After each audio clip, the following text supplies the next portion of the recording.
আসসালামু আলাইকুম বন্ধুরা। আজকে আমি রুই মাছ আলুর পাতলা ঝোল রেসিপি নিয়ে চলে এসেছি আমার এই চ্যানেলে। তো তোমরা দেখতে থাকো আমি কিভাবে এই রেসিপিটা বানাই। আমি এখানে রুই মাছ ভেজে আলাদা করে রেখে দিয়েছি। তারপর কড়াইতে তেল গরম করে আলুটাও ভেজে নেব। আলুটা লাল লাল করে একদম ভেজে তুলে রেখে দেবো।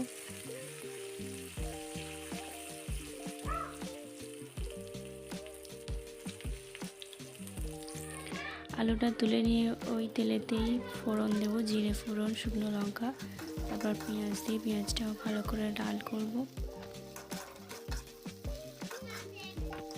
পেঁয়াজগুলো লাল হয়ে গেলে ওতে আলুগুলোও দিয়ে দেবো।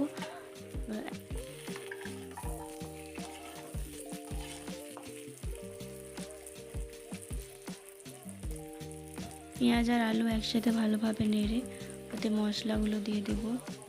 সব মশলাগুলো একসাথে দিয়ে ভালোভাবে একটু কষে নিতে হবে।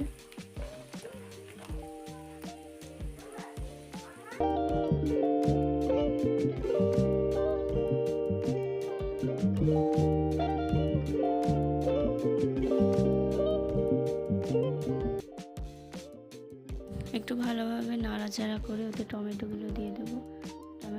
অল্প পরিমাণ পানি দিয়ে ঢাকনা দিয়ে দেবো, এতে যাতে টমেটোগুলো সিদ্ধ হয়ে যায় ভালোভাবে।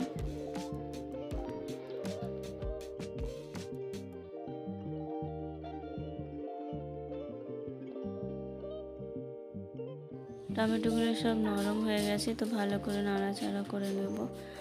নাড়াচাড়া হয়ে গেলে এতে পানি দিয়ে দেবো। এই তরকারিতে যতটা ঝোল আমি রাখতে চাই সেই অনুযায়ী পানি দিয়ে দেবো। পানি দিয়ে ভালো করে নেড়ে ঢাকনা দিয়ে দেবো।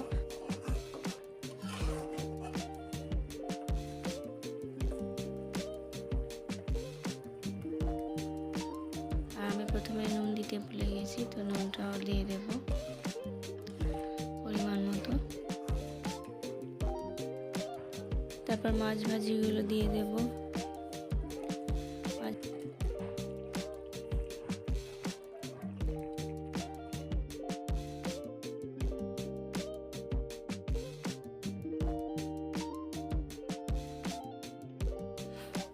তারপর ঢাকনা দিয়ে দেবো। ঢাকনা দিয়ে আলুগুলো সিদ্ধ করে নেবো।